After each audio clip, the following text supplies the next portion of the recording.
반갑습니다. 날이 갈수록 집회에 참석하시는 분들이 점점 많아지네요. 하여튼 참 저도 격려가 되고 좋습니다. 이 아침에는 여러분과 함께 해피니스, 굿뉴스, 이 복음에 대해서 좀 말씀을 드리려고 합니다. 저는 이 시간이 되면 정말 더 마음이 떨리고 주님 앞에 더 간절한 기도가 나오게 되는데, 정말 지존하신 우리 주님을 여러분들에게 소개하게 될 때 이것이 참 지식으로 어떤 이론으로 전달이 될까 봐 여러분들이 참 관념적으로 생각할까 봐 참 두렵고 떨림이 있습니다. 여러분들 오늘 전해지는 이 말씀을 여러분의 마음으로 받으셔서 참 큰 유익을 얻는 그런 시간이 됐으면 좋겠습니다. 하나님께서 우리에게 베푸시는 그 모든 은혜와 능력의 통로는 믿음입니다.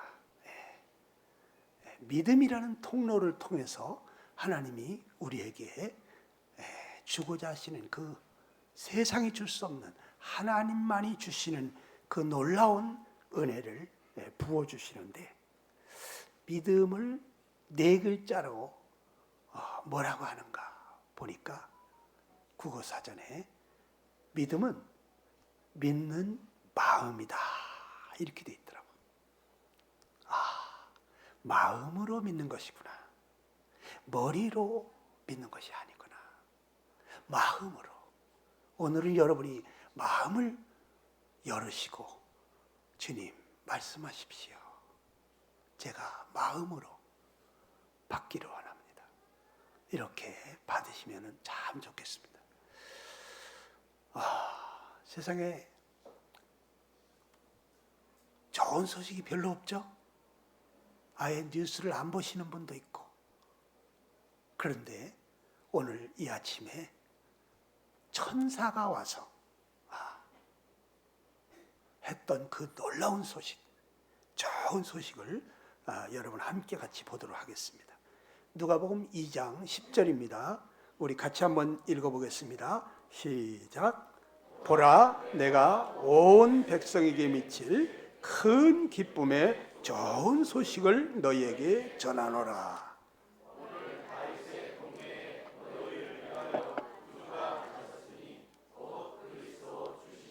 네, 그렇습니다. 온 백성에게 미칠 큰 기쁨의 좋은 소식이라고 그랬습니다. 네. 여러분과 나에게도 해당되는 온 세상 모든 백성에게 해당되는 좋은 소식이다. 그냥 좋은 소식이 아니다. 기쁨의 좋은 소식이다. 그것도 그냥 기쁜 게 아니라 큰 기쁨의 좋은 소식이다. 더 이상 뭘로 표현할 방법이 없어. 이거보다 더 기쁜 소식은 없는 것입니다. 천사가 와서 말했습니다. 보라, 오늘 너희가 볼 것이다. 저 다윗의 동네에 구주가 나셨다. 그분이 그리스도 주님이시다. 성경에 330번 이상 하나님께서 너희를 구원하실 구원자를 보내시마 약속하셨던 그분이 오셨다. 기묘자요, 모사요, 전능하신 하나님이시여, 영존하시는 아버지요, 평강의 왕이 한 아들로, 어린아이로 이 세상에 오셨다. 그분이 주님이시다. 그분이 하나님이시다. 하나님이 오늘 너희를 구원하려고 세상에 오셨다. 전능하신 영존하시는 하나님, 오늘 너희를 구원하려고 한 어린아기로 탄생했다. 봐라. 가서 보아라. 내 얘기가 사실인지 아닌지 가서 보거라. 기독교는 체험의 신앙입니다. 이론이 아닙니다. 사람이 만들어낸 종교가 아닙니다. 여러분, 하나님의 모든 말씀은 다 아멘하여 받을 때 그것이 실제인 것을 경험하게 되는 것입니다. 경험하지 못한 하나님의 말씀은 내 것이 아닙니다. 우린 날마다 하나님이 살아계시구나, 하나님 말씀하신 대로 그대로 하시는구나, 이것을 경험하면서 사는 사람들입니다. 천사가 왔습니다. 밤잠을 못 자고 있는 양떼들을 돌아보는 목동들에게 와서 봐라, 큰 기쁨의 좋은 소식이다. 온 백성에게 미칠 기쁨의 소식이다. 가봐라. 성경이 말하던 그리스도가 오셨다. 여러분, 사도 바울도 이 기쁜 소식을 이렇게 말했습니다. 고린도전서 15장 3절에 보면 내가 너희에게 복음을 전하는데 그 복음이 무엇인지 아느냐? 내가 성경대로, 여러분 같이 읽어볼까요? 시작. 성경대로 그리스도께서 우리 죄를 위하여 죽으시고 장사 지낸 바 되었다. 성경에 하나님께서 말씀하신 대로 그리스도께서 오셨다. 메시아가 오셨다. 구원자가 오셨다. 기름 부음 받은 자가 오셨다. 하나님께 특별한 사명을 받아서 이 땅에 오신 분이 계시다. 여러분과 나를 구원할 구원자가 오셨다는 거예요. 그분이 오셔서 우리 죄를 위하여 죽으시고 장사 지낸 바 되었다는 거예요. 사도 바울은 이 사실을 증거할 때 그 마음이 어떠하셨을까? 예수님이 이 땅을 거니시면서 무리를 걸었다고 하고 죽은 자를 살렸다고 하고 떡 5덩어리로 5,000명이 넘는 그 많은 사람들을 먹였다고 하는 그분을 참남하다고 십자가에 못 박아 죽여야 된다고, 죽여라 죽여라, 저런 건 죽여야 된다고 십자가에 못 박으라고 맨 앞장서서 충동질하던 그 사람, 예수 믿는 사람들 다 이단에 빠졌다고 때려잡으러 다니던 그 사람, 다메섹 도상에서 자기가 핍박하던 그 예수님이 하나님이라고 하는 것을 깨달았을 때, 네가 어찌하여 나를 이렇게 핍박하느냐, 나는 네가 핍박하는 예수니라 이야기를 들었을 때 얼마나 충격을 받았겠어요. 그는 성경에 박식한 사람, 전능하신 하나님이, 영존하시는 아버지가 그 평강의 왕이 한 어린아이로 이 땅에 온다는 것을 알고 있었어요. 그런데 그분이 예수님인 줄은 몰랐어요.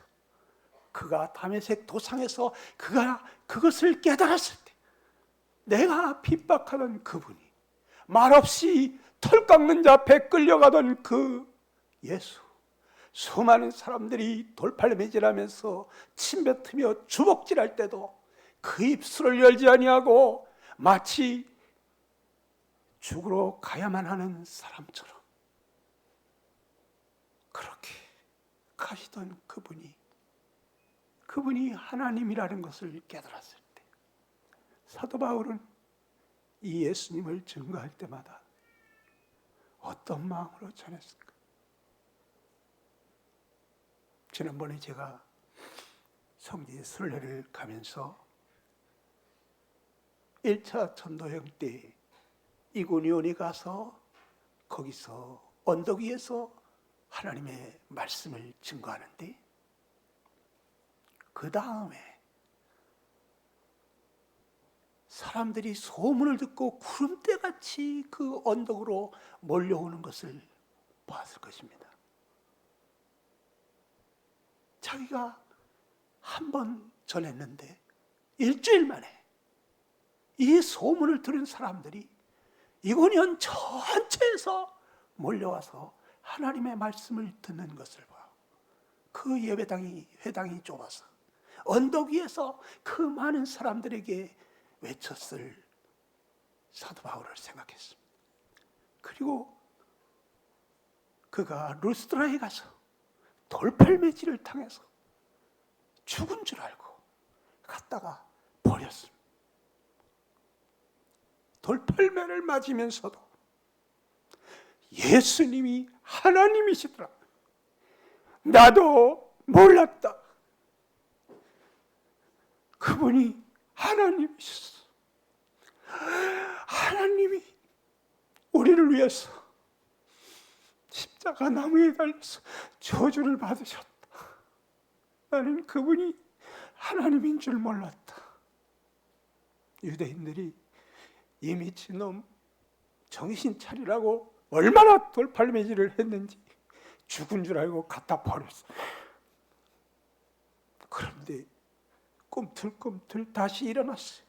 그리고 루스드라에 다시 갔어요. 거기 가서 또 그 사람들에게, 자기를 향하여 돌팔매질하던 그 사람들에게 가서 또 전했어요. 그가 말하기를, 내가 주 예수께 받은 사명, 이 은혜의 복음을 증거하는 일을 마치려 하면 내 생명을 조금도 귀한 것으로 여기지 않는다. 그랬어요. 사람의 생명보다 귀한 것이 어디 있습니까? 그런데 생명보다 그는 사명을 더 귀하게 여겼어요. 내가 이 목숨을 잃는다 해도 주 예수께 받은 이 은혜의 복음을 증거하는 일을 마치려 하면은 내가 물불을 가릴 수가 없다.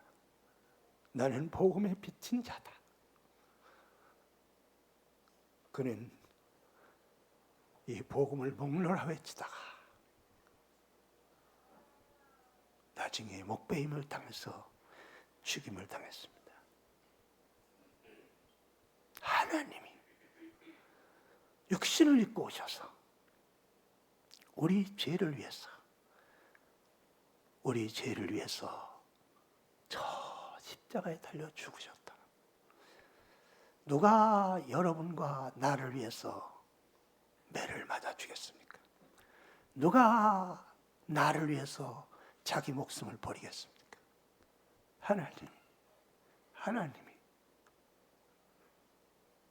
하나님을 찾지도 않고 구하지 않던 나에게, 하나님을 사랑하지도 않고 하나님을 위해 뭐 해드린 것도 없고 나와 내 가족밖에 모르고 이러한 이기적인 이 죄인을 위해서, 멸망으로 가면서도 멸망으로 가는 줄 모르는 이 불쌍하고 가련한 자를 위해서 저 천국에서 여기까지 쫓아 내려오셔서 육신을 입고 오셔서 죽을 수 없는 그 영이신 하나님이 나를 위해서 죽으려고 육신을 입고 오셔서 혈과 육을 입고 오셔서 피 흘리시면서 죽어주셨다고 하는 이 놀라운 소식을 증거했습니다. 여러분, 미국의 과학자이면서 수학 교수인 피터 스토너 박사는 이런 말을 했습니다. 구약 성경에 예언된 그리스도에 대한 예언 중에서 8가지가 한 사람에게 적중할 확률이 10의 17승분의 1이라고 했어요. 이게 무슨 얘기냐? 텍사스주 전체에 동전을 60cm 두께로 깔고 그 중에 표시된 동전 하나를 섞어놨는데 그것을 한 번에 찾아내는 것 같이 어려운 일이 바로 성경에 오시마 약속하셨던 그리스도에 대한 그 많은 예언들 중에서 그냥 8가지를 뽑아가지고 이 예언이 그 시간에 그 장소에서 그 사람에게 그렇게 이루어질 확률을 조사해 봤더니 이렇게 어려운 일이 이루어졌다는데, 텍사스는 우리나라보다 7배가 큽니다.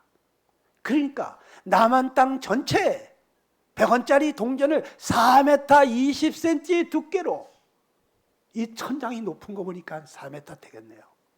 이 정도 두께로 남한 땅 전체에 100원짜리 동전을 깔아놨는데 그 중에 표시한 동전 하나를 섞어놓고 그것을 여러분이 한 번에 찾아내는 것과 같이 어려운 일이 바로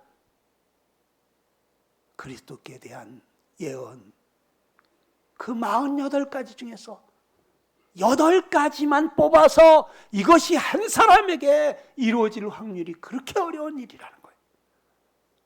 제가 나름대로 계산을 해보니까 로또에 1등으로 100억 번을 당첨돼야 되겠더라고요. 로또 여기 당첨돼 봤습니까? 1등 해봤습니까? 근데 1등 한 번도 아니고 100번도 아니고 100억 번을 당첨되는 것 같이 어려운 일이 바로 한 사람에게 이루어졌는데 그게 누구냐면 예수님이라는 거예요.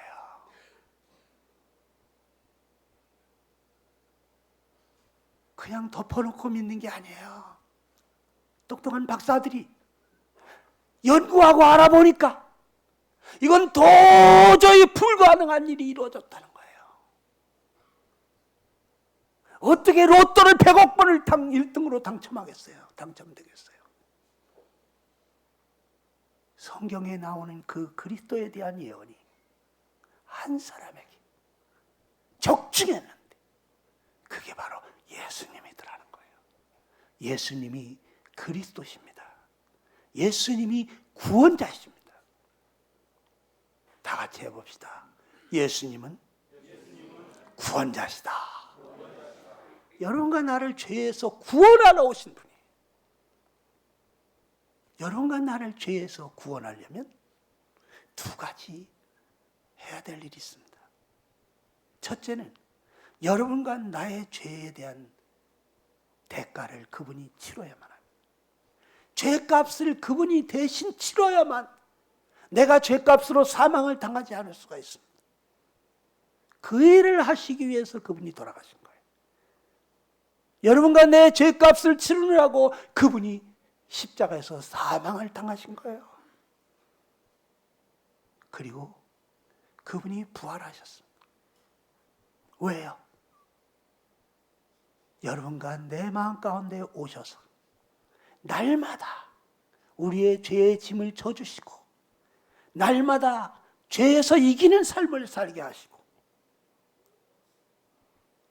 날마다 세상을 이기는 삶을 살게 하시고 사망이나 기근이나 위험이나 적신이나 칼이나 그 어떤 환난에서도 넉넉히 이기는 삶을 살게 하시고 우리로 하여금 기쁘고 즐거운 마음으로 봉사할 수 있는 그러한 능력을 주시기 위해서 우리로 하여금 이 땅에서 넉넉히 승리 생활하는 삶을 주시기 위해서 승리자 되시는 그분이 부활하신 것입니다. 여러분과 내 마음 가운데 찾아와 주시려고. 그럼 마지막에는 그분이 우리를 이 죄의 존재로부터 완전히 영화로운 몸, 영광스러운 몸, 자기와 같은 그러한 신령한 몸으로 변화시켜서 영원히 주님과 함께 천국에서 그 신령한 복을 누리면서 천사들의 섬김을 받으면서 살게 하실 것입니다. 여러분, 예수님은 우리를 죄에서 구원하러 오신 분입니다. 다 같이 해봅시다. 예수님은 나를 죄에서 구원하러 오신 분. 여러분과 나를 죄에서 구원하러 오셨어요. 예수님이 왜 죽어야만 했습니까? 죄값이 사망이기 때문에. 우리 다 죄인이라는 거 인식하고 있죠? 오늘 여기 어린 친구들이 잘 안 보이는데 어린이들은 어디 갔습니까? 아, 방송으로 듣고 있군요. 훌륭합니다. 우리 주님은 어린아이가 내게로 오는 것을 용납하고 금하지 말라고 했어요. 천국은 이런 자들의 것이니라. 내가 지혜롭고 슬기 있는 자들에게 숨기시고 어린아이들에게 나타내는 것을 감사하나이다. 이것이 아버지의 뜻입니다. 여러분, 어린아이들이요 제일 빨리 믿어요. 우리 아들은 초등학교 1학년 때 구원을 받았어요. 큰아들이 저하고 상담하다가 구원을 받더니 쫓아가서 둘째 아들한테, 재현아, 너 아빠랑 상담해. 너도 빨리 구원받아야지. 둘째 아들한테 얘기했어요. 근데 둘째는 첫째하고 다르더라고요. 재밌는 걸 너무 좋아해.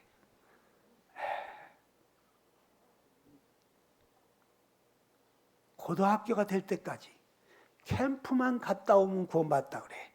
그런데 아닌 것 같아. 저 대학 들어가면은 야, 세상으로 가면 어떡하나. 날마다 새벽마다 울면서 기도했습니다. 어느 날 갑자기 예배 시간에 학생들 캠프 한다고 갔는데 선생님들이 막 문자를 보내오는 거예요. 우리 아들, 둘째 아들 지재현이 지금 구원 간증하고 있는데 선생님들이 다 울고 있대. 제가 너무 감격이 됐어요. 우리 아들 대학 들어가서 세상으로 가면 어떡하나. 우리 자매는 새벽마다 울면서 기도합니다. 자매님들이, 자매 왜 이렇게 맨날 울어? 우리 아들이 너무 불쌍해서 그래.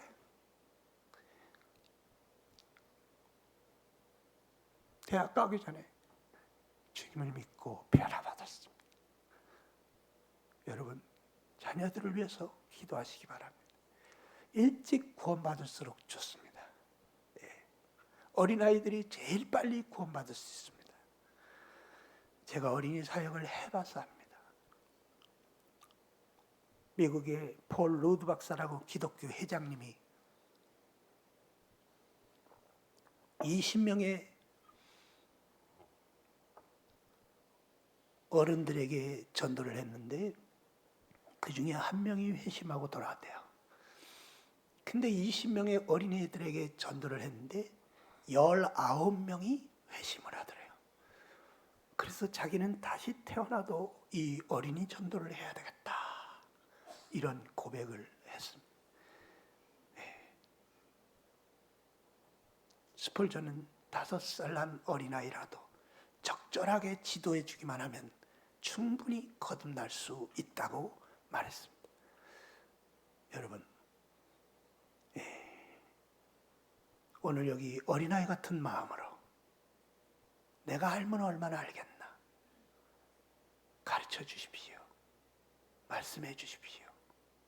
이렇게 겸손하게 말씀을 듣는 여러분에게도 주님께서 오늘 성령으로 인치시고 거듭나는 은혜를 주실 것입니다. 하나님이,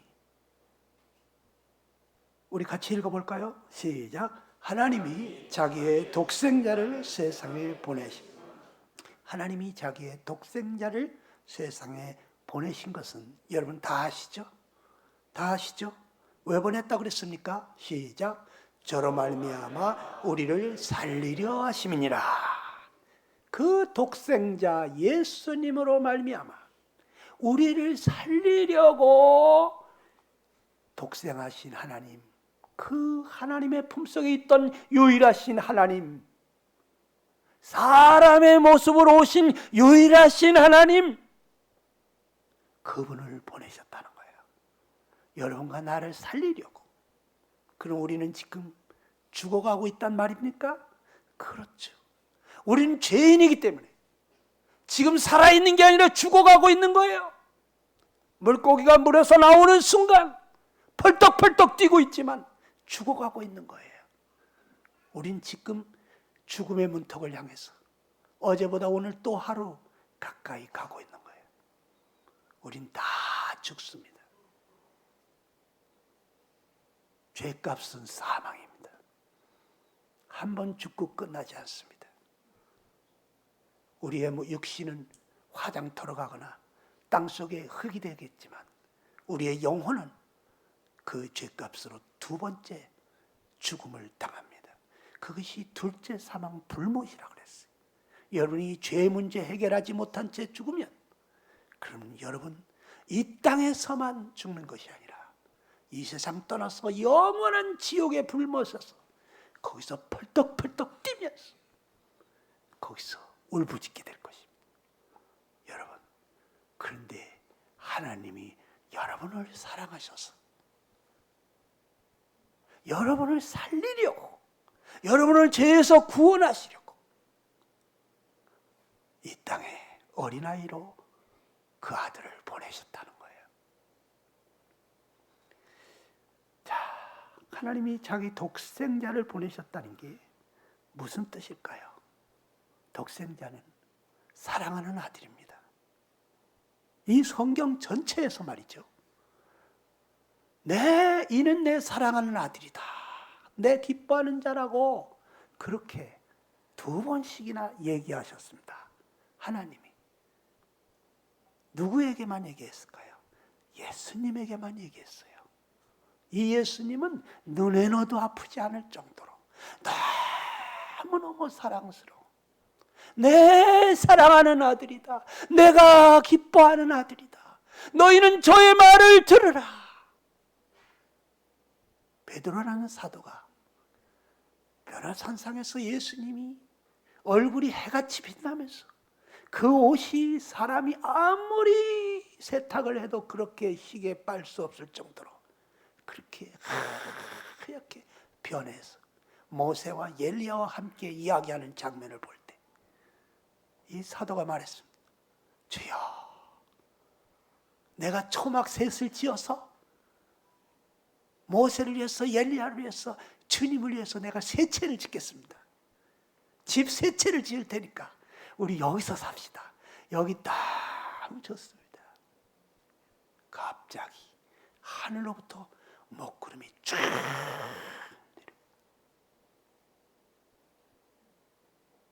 이는 내 사랑하는 아들, 내 기뻐하는 자다. 너희는 저의 말을 들으라.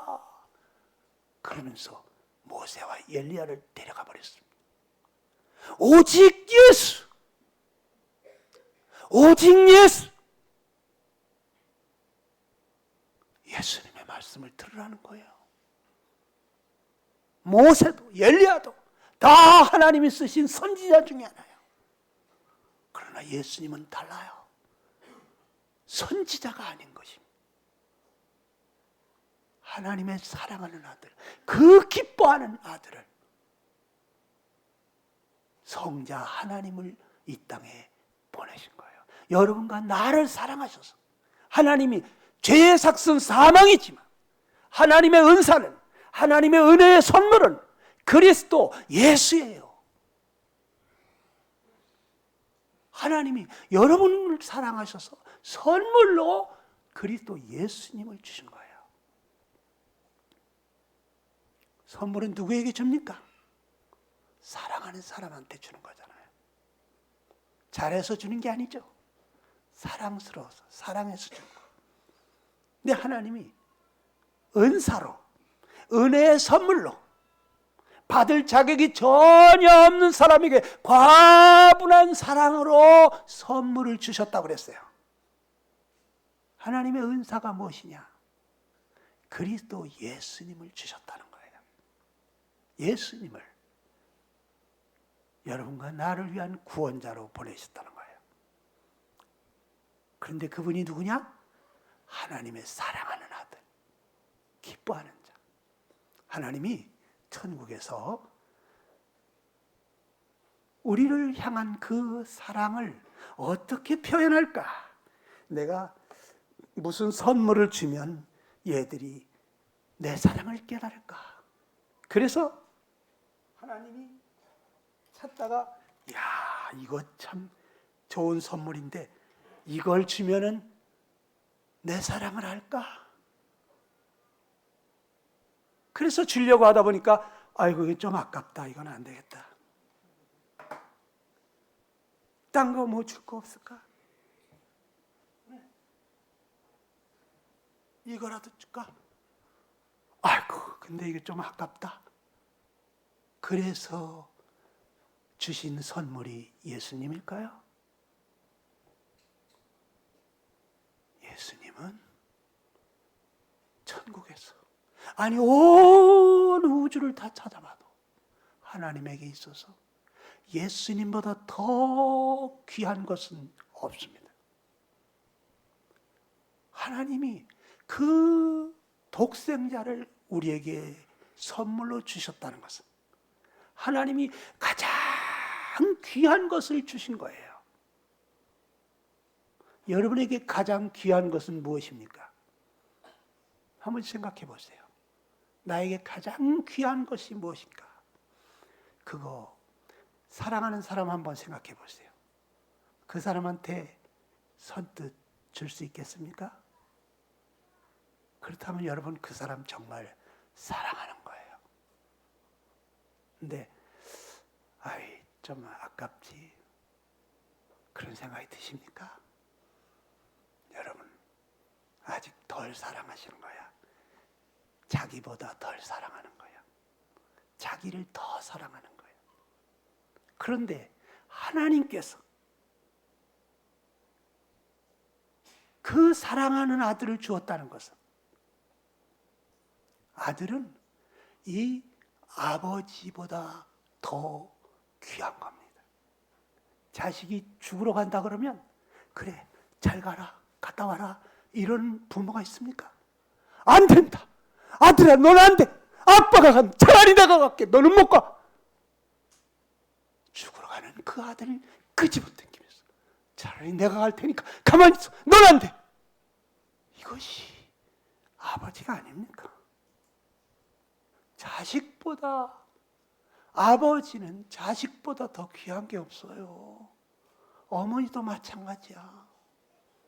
그런데 그 사랑하는 아들을 우리에게 선물로 주셨다는 것은 하나님이 가장 귀한 것을 아끼지 아니하신 거예요. 하나님이 여러분 사랑하십니다. 뭘로 더 내 사랑을 표현하겠어요? 하나님의 그 사랑을. 난 나에게 가장 귀한 것을 너에게 주었다. 얼마 전에 저희 동네에 어떤 한 70대신 여자분이 구원을 받고 변화가 됐어요. 주 예수보다 더 귀한 것은 없네. 이 찬송을 같이 불렀습니다. 자매님, 이 찬송 가사가 어떻게 느껴지십니까? 그렇죠. 세상 부귀와 바꿀 수 없죠. 그 다음 주에 또 다른 찬송을 불렀습니다. 이제 내가 살아도 주 위하여 살고 이제 내가 죽어도 주 위에 죽네. 사나 죽으나 나는 주의 것이로다 하는 찬송을 불렀어요. 그래, 이 찬송은 좀 어떻습니까?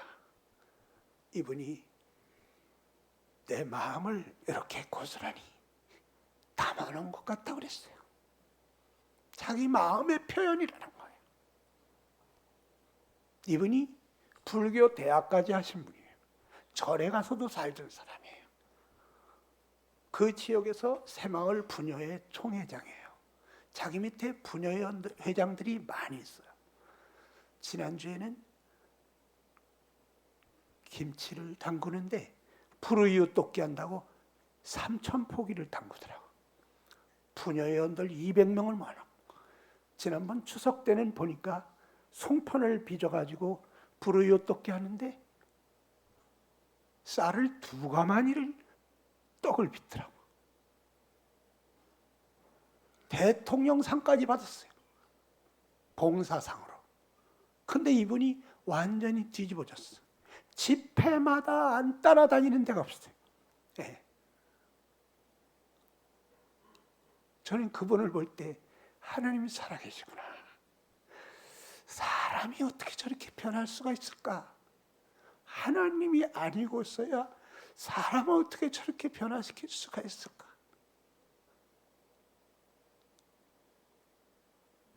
여러분, 하나님이 살아계세요. 나 같은 사람도 변화시켰잖아요. 저는 세상의 야망을 가지고 혈서까지 써놓고 세상적으로 성공하려고 했던 사람이에요. 근데 어느 날 제 야망이 없어졌더라고요. 제 꿈이 없어졌더라고요. 주님이 원하시는 것이 나의 원함이 되고, 주님이 기뻐하시는 것이 나의 기쁨이 되고, 주님이 하여 이 목숨을 다 바쳐도 아까울 것이 없겠다는 그런 마음을 주셨는데, 제가 미친 인간이 아니고서야 어떻게 사람 마음을 이렇게 바꿔놓을 수가 있습니까? 여러분, 성령으로 거듭났다는 것은요, 대단한 일이에요. 대단한 일이에요. 기적이 일어난 거예요. 여러분, 성령으로 거듭나셨습니까? 여러분, 대통령도 부럽지 않죠? 예수님 믿고 나니까 저는 성경책 이렇게 끌고 광화문 내거리 이렇게 달았어. 하나님 우리 아버지시다. 대통령 아들만 돼도 어깨에 힘이 들어가는데 우주를 창조하신 하나님, 전지전능하신 하나님이 나의 아버지시니까 얼마나 좋은지, 얼마나 든든한지. 이 하나님이 여러분의 아버지가 되시겠다고 사랑하는 아들, 가장 귀한 아들을 아끼지 아니하시고 여러분과 나에게 선물로 주셨습니다. 이 독생자가 누구냐? 하나뿐인 아들이에요.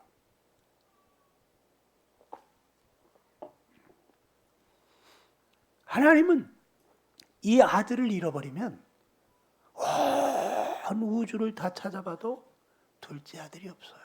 셋째 아들도 없어요. 남은 게 없어요. 이 아들을 여러분과 나에게 선물로 주셨다는 것은 하나님이 전부 줘버린 거예요. 남은 게 없어. 다 줘버린 거예요. 여러분과 나를 얼마나 사랑하시면 송두리째 다 줘버렸습니까? 여러분 한번 생각해 보세요. 여러분이 사랑하는 사람에게 내가 이걸 줘버리면 난 남은 게 없어. 난 빈털털이야. 다 줘버린 거야. 그런데 그거 줄 수 있겠습니까? 다 줘버릴 수 있습니까? 쉽지 않아요. 부부간에도 쉽지 않죠? 부모 자식 간에도 쉽지 않잖아요. 그런데 하나님이 하나뿐인 아들을 여러분과 나를 사랑하셔서 주셨다고요. 하나님이 나를 얼마나 사랑하시면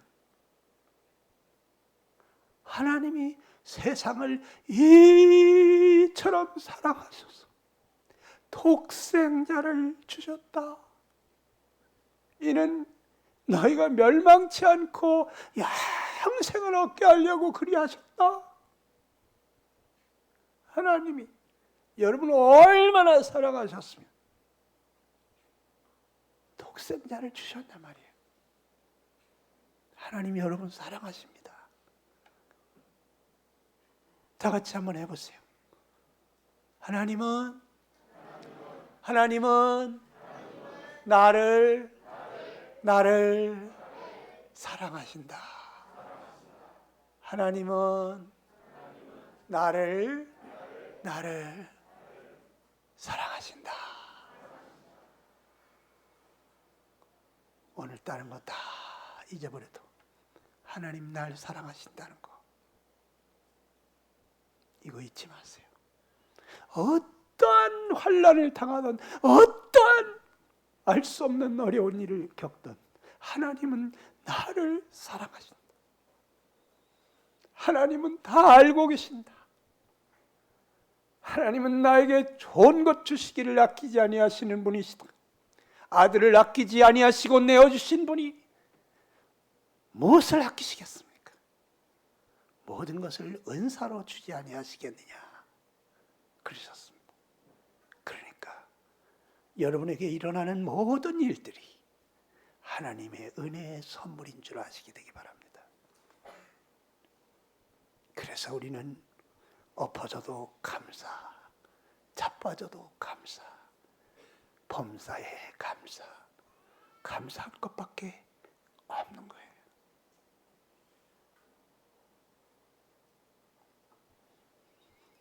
하나님이 그 아들을 보내셨는데 이 아드님이 어느 날 물 위를 막 걸어가시더라고요. 저는 믿기 전에 이게 이해가 안 됐습니다. 어떻게 사람이 물 위를 걸어가?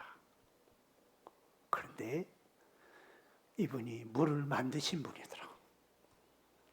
그 바다를 만드시고 바람을 지으신 분이시더라고요.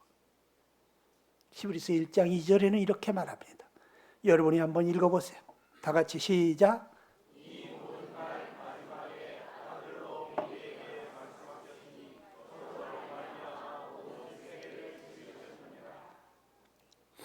이 아들이 누구냐?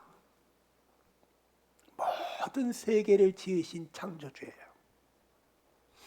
창조주 하나님이 여러분과 나를 구원하려고 창조주의 길을 포기하고 사람으로 오셨다고요.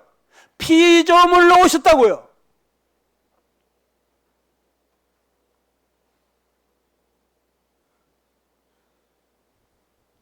벌레만도 못한 우리 인간들,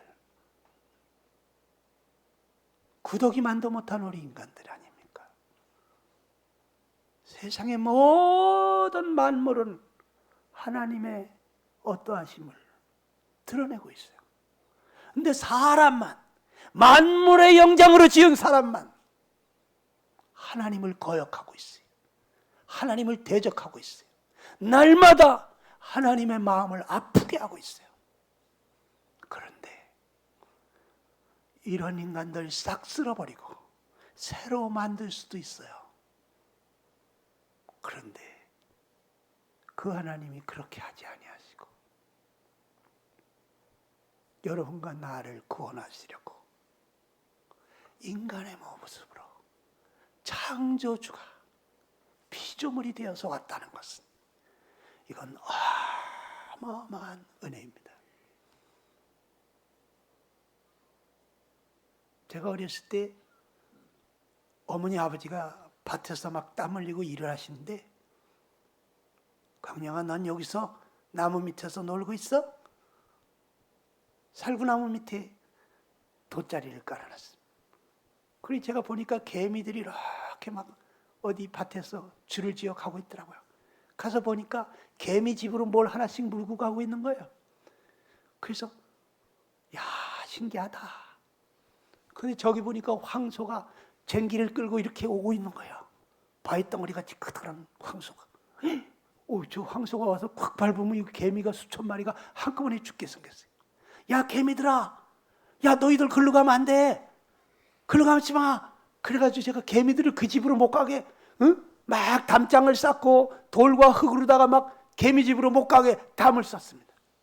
그런데 개미들은요, 내 마음을 모르더라고요. 그냥 담장을 넘어 올라가더라고요. 그냥 자기 집으로 가더라고요. 조금 있으면 죽을지도 몰라. 와, 한치 앞을 모르더라고. 그리고 개미들을 내가 잡아다가 나무 밑에다가 갖다가 옮겨놨습니다. 얘들은 선택받은 아이들이에요. 그런데 얘들은 또 감사할 줄 모르고 다시 또 기어가는 거예요. 자기 집으로 또 가는 거예요. 지들은 살 길 찾아간다고 하지만 지금 죽으러 가는 줄도 몰라. 너무 안타까워가지고 아이고 이걸 어떻게 하면 좋나. 어린 나이에. 그때 만약에 내가 그냥 무슨 마술이라도 부릴 줄 안다면, 개미로 내가 변신해가지고 야 이 개미들아 내 얘기 안 들리냐? 저기 지금 바위 덩어리 같이 크다는 황소가 오고 있잖아. 우리 다 피해. 돌아와. 글로 가면 안 돼. 하고 외치면은 개미들이 내 얘기를 알아들을까요? 못 알아들을까요? 에? 개미가 돼가지고 얘기하면 알아듣겠지. 사람 목소리는 못 알아들어도. 그렇죠? 그런데 내가 아무리 개미가 불쌍하고 가련해가지고 개미를 사랑해가지고 사람이기를 포기하고 개미가 되겠어요? 얼마나 사랑하면 그렇게 사람이기를 포기할 수가 있겠습니까? 그런데 내가 개미가 되는 것보다는 하나님이 인간이 되는 게 더 어려운 거예요. 내가 개미를 위해서 사람이기를 포기한 것보다 수천 배 큰 사랑이 창조주가 피조물이 되는 거예요. 하나님이 얼마나 여러분 사랑하신지 아십니까? 하나님이 여러분 사랑하세요. 이 사랑을 가볍게 들으면 안 돼요. 무슨 소설책 읽듯이 동화책처럼 생각하면 안 돼요. 이거는 실제 사건이에요. 여러분, 어느 날 이 예수님이 빌라도라는 사람 재판관 앞에 밤새도록 채찍에 맞고 머리에는 가시관 쓰고 그 앞에 섰습니다. 빌라도가 아무리 조사를 해봐도 죽일 만한 죄를 찾지 못했어요. 내가 아무리 찾아도 이 사람에게 죽일 만한 죄를 찾을 수 없다. 그냥 때려서 놓아주자. 아닙니다. 십자가에 못 박아야 됩니다. 그냥 완전히 뭐 그냥 악귀가 들린 것처럼 아비규환이야. 그냥 막 난리가 났어요. 이건 악령이 들리지 않고서는 도저히 있을 수 없는 그러한 장면이에요. 그래 또 조사를 했는데 아무리 해도 죽일 만한 죄를 찾을 수 없으니까 나는 그에게서 아무 죄를 찾을 수 없다. 3번이나 얘기했어요. 그런데도 불구하고 십자가에 못 박으라고 난리를 치니까 이 재판관이 물동이 물을 가져오너라. 그래가지고 손을 씻으면서 나는 이 사람 죽이는 일에 나는 깨끗하다. 너희들이 죽이든지 난 모른다. 나는 이 사람의 피에 대해서 깨끗하다 그랬어요. 그런데 사람들이, 그 악랄한 사람들이 예수님을 끌고 가가지고 십자가에 못 박아 죽였어요. 죄인처럼 뻘거벗긴 채 십자가 나무에 높이 달았어요. 저주받아 죽는 사람들은 나무에 매다는 거예요. 저주하면서 십자가에 못 박았습니다. 마치 흉악무도한, 극악무도한 죄인 취급을 했습니다. 사람들 보는 채, 뻘거벗긴 채 그 십자가 나무에 높이 달렸습니다. 그 거룩하신 분이. 이 예수님이 누굽니까? 여기 빨간 글씨 한번 읽어볼까요? 시작. 거룩하고 악이 없고 더러움이 없고 죄인에게서 떠나 계시고 하늘보다 높이 되신 자라. 이분은 거룩하신 분, 털끝만치도 죄가 없는 분이에요. 악이 없고 더러움이 없고 죄인에게서 떠나 계시고 하늘보다 높이 되신 분이다. 거룩하신 하나님이 여러분과 나를 위해서 6시간이나 아침 9시부터 오후 3시까지 그 거룩한 피를 6시간씩이나 흘리셨습니다. 여러분과 내가 받아야 될 그 모든 죄값을 이 예수님이 다 치르느라고 자기의 생명의 피를 6시간씩이나 흘렸습니다. 내가 얼마나 큰 죄인이면 그 거룩한 피를 6시간씩이나 흘려야만 했을까?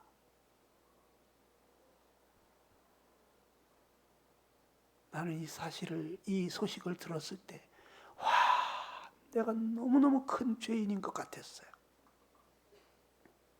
그 거룩한 분이 잠깐 동안도 아니고 두 손발에 못 박힌 채 6시간씩이나 그 거룩한 피를 흘렸다는 거. 와, 내가 얼마나 큰 죄인이면 그리하셨을까. 저는 그날로 강둑에 가서 엉엉 울면서 기도했습니다. 하나님, 내가 죄인입니다. 하나님, 내가 그런 적도 있습니다. 하나님, 내가 그런 적도 있습니다. 하나님, 내가 잘못했습니다. 하나님, 내가 잘못했습니다. 펑펑 울었어요. 머리끝서부터 발끝까지 머리로도 죄를 짓고 눈으로도 죄를 짓고 입으로도 죄를 짓고 내가 손으로도 죄를 짓고 발로도 가서는 안 될 곳으로 돌아다니고 가슴으로도 온갖 미움과 욕심과 음욕과 이 죄악이 드글드글. 나는 숫덩어리 같은 죄인이구나. 하나님, 나를 이 죄에서 건져주십시오. 하나님 앞에 두 손 다 들었어요. 항복했어요. 나 좀 살려달라고. 울어도 회개해도 죄가 안 없어지더라고. 그래서 하나님의 아들이 죽어야만 했구나. 하나님의 거룩한 아들이, 거룩하신 성자 하나님이 나를 살리려고 죽으셔야만 했구나. 그분이 나를 십자가에서 구원해 주셨구나 하는 걸 깨달았어요. 그날부터 저는 이 사랑을 증거하지 않고서는 견딜 수가 없어요. 예배 때마다 그렇게 눈물이 나더라고요. 예수님이 나 같은 죄인을 위해서 그 고난받은 걸 생각하며 잡히기 첫날 밤에 내 마음이 심히 고민하여 죽게 되었으니 너희는 여기 머물러 나를 위해서 기도하라고. 이 연약한 피조물들한테 얼마나 마음이 힘들었으면 너희도 깨어서 나를 위해서 기도하라고 하셨을까. 그분이 몇 걸음 걸어가지 못하고 땅에 엎드러져서 통곡하면서 기도했어요. 심한 통곡과 눈물로 간구와 소원을 울리면서 하나님, 내가 가야만 합니까? 내가 죽어야만 합니까? 내가 저주의 쓴 잔을 마셔야만 합니까? 하나님, 내가 꼭 가야 되나요? 하나님 앞에 울면서 기도했어요. 잠깐도 깨어 있을 수 없는 우리 연약한 인생을 바라보면서 다시 또 가서 기도했어요. 세 번째 가서 기도하실 때는 통곡을 하시면서 아버지, 내가 가겠습니다. 내가 가겠습니다. 아버지, 나를 받으시고 저들을 살려달라고 얼마나 간절히 힘쓰고 기도하시는지 우리 예수님 땀이 땅에 떨어지는 빗방울 같이 되었다고 그랬어요.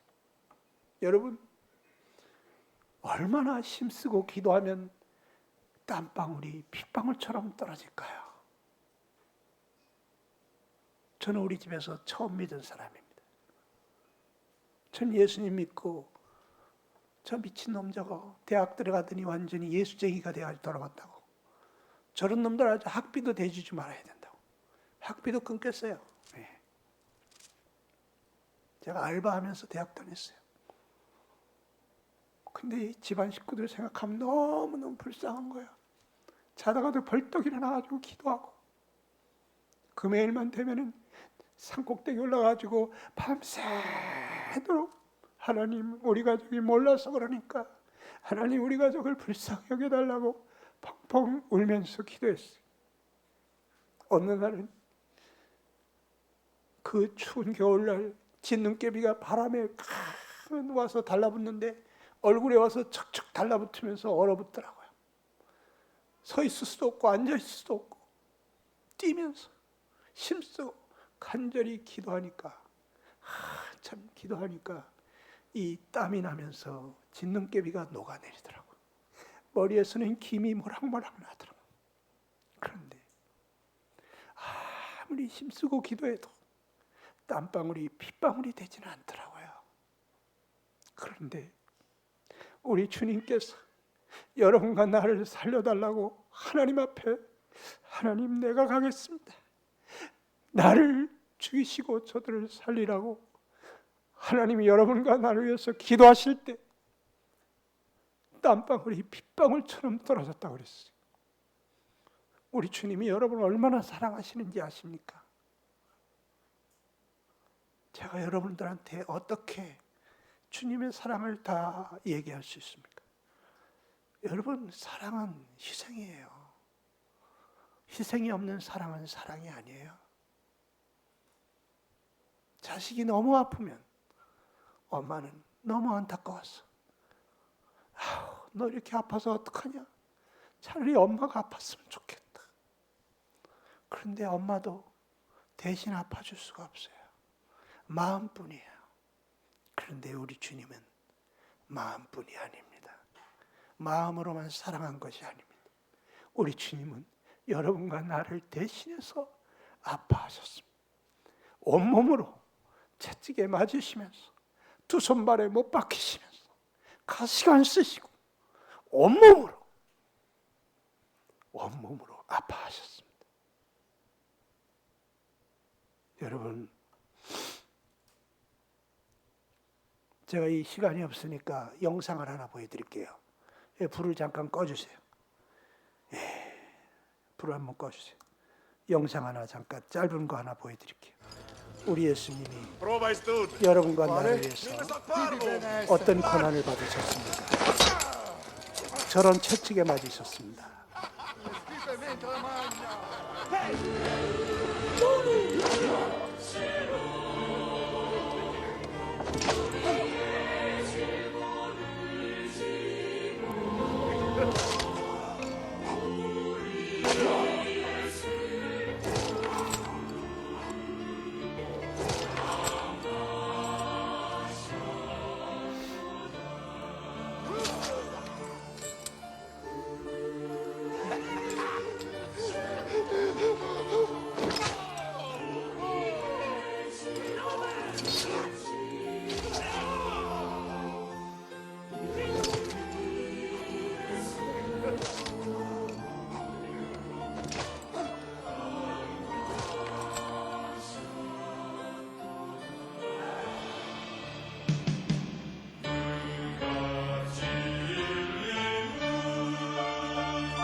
주님이 여러분과 나를 위해서 받으신 고난은 이것보다 더 끔찍한, 그 채찍으로 맞을 때 그 칼코리가 이 살을 내고 뜯어내면은 이 갈비뼈가 다 드러나고,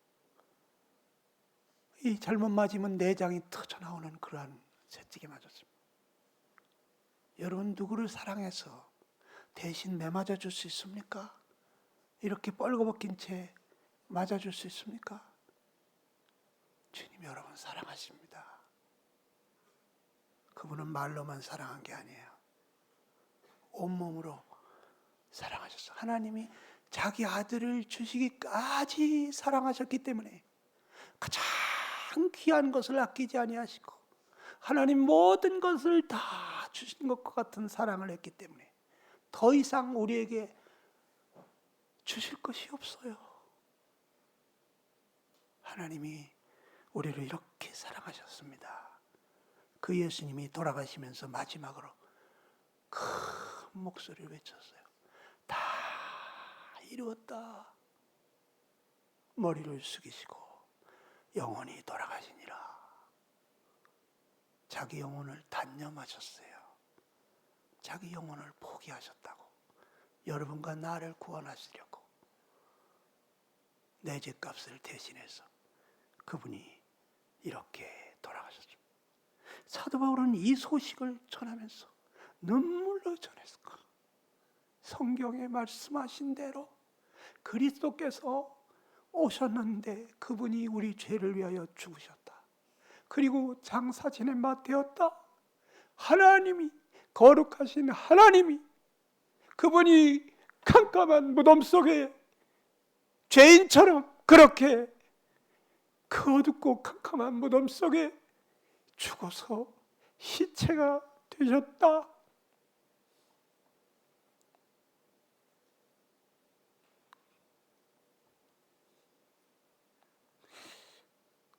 얼마나 사도 바울이 참 눈물로 전했을까. 그리고 사도 바울은 또 말합니다.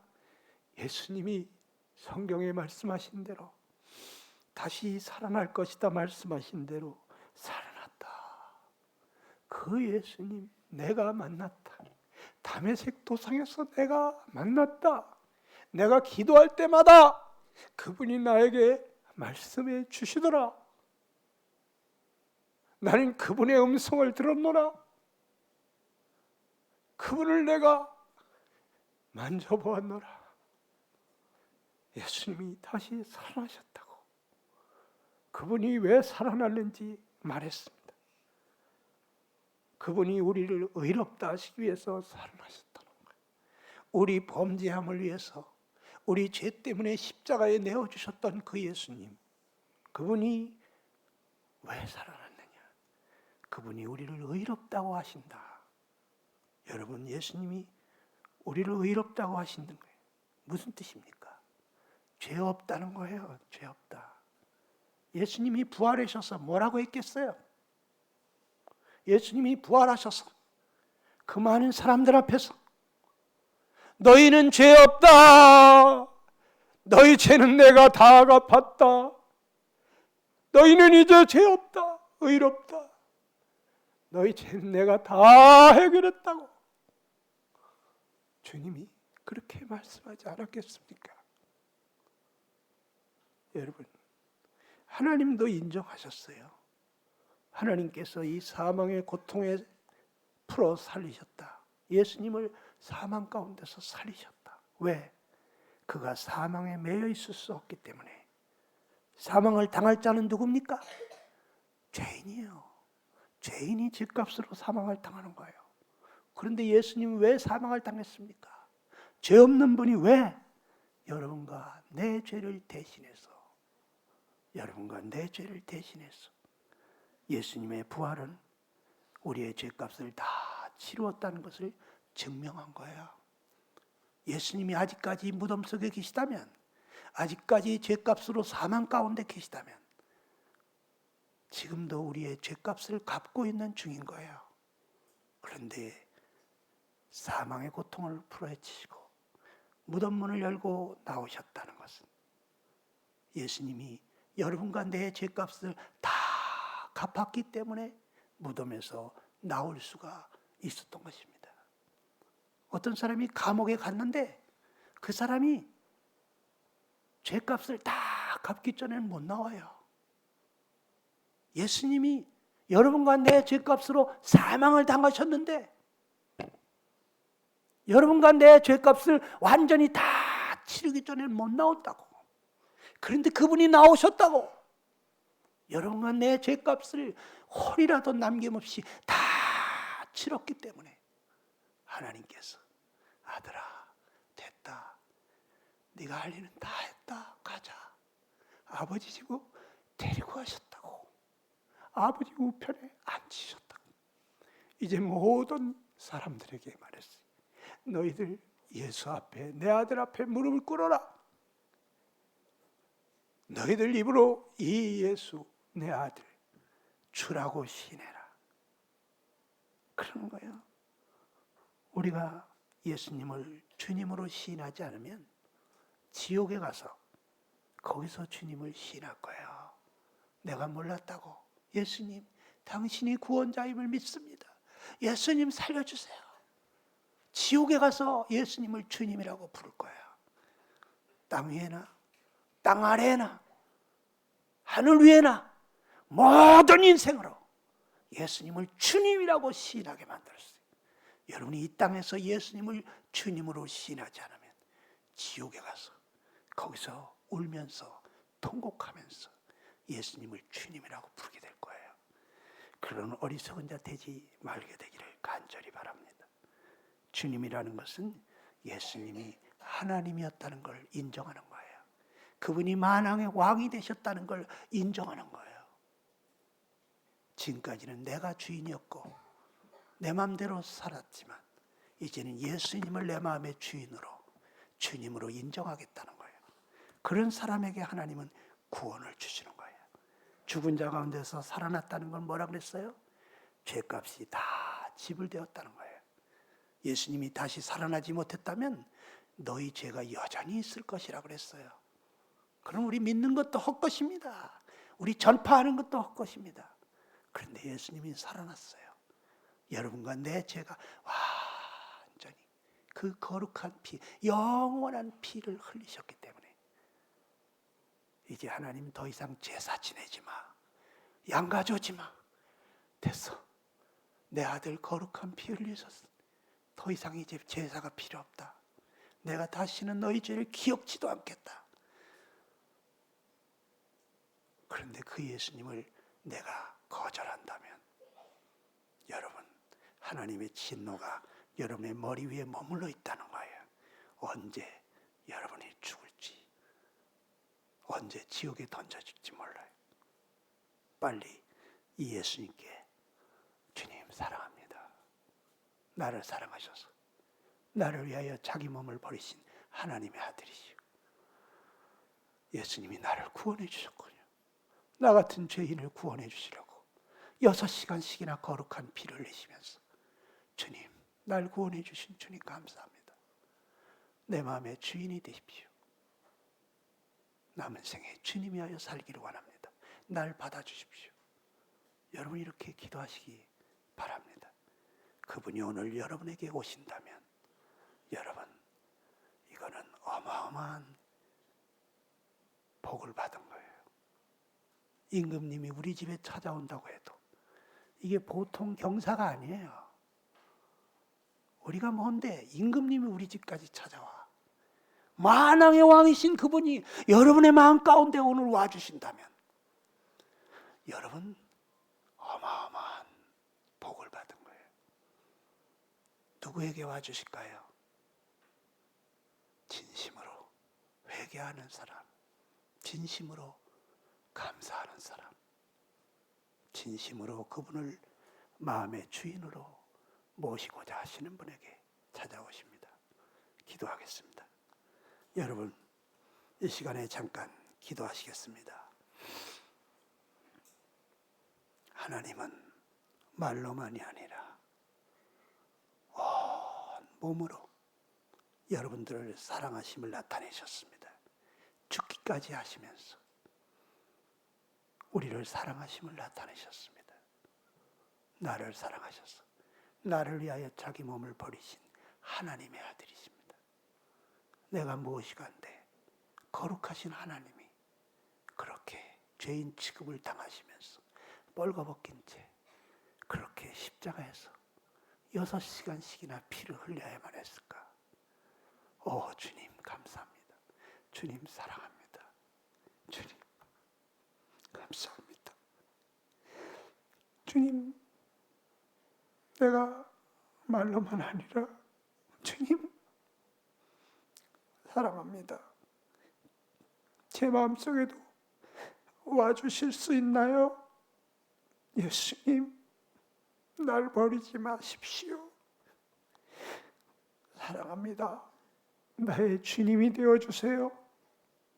남은 생에 주님 위하여 살고 싶어요. 여러분이 직접 주님께 말씀드리시기 바랍니다.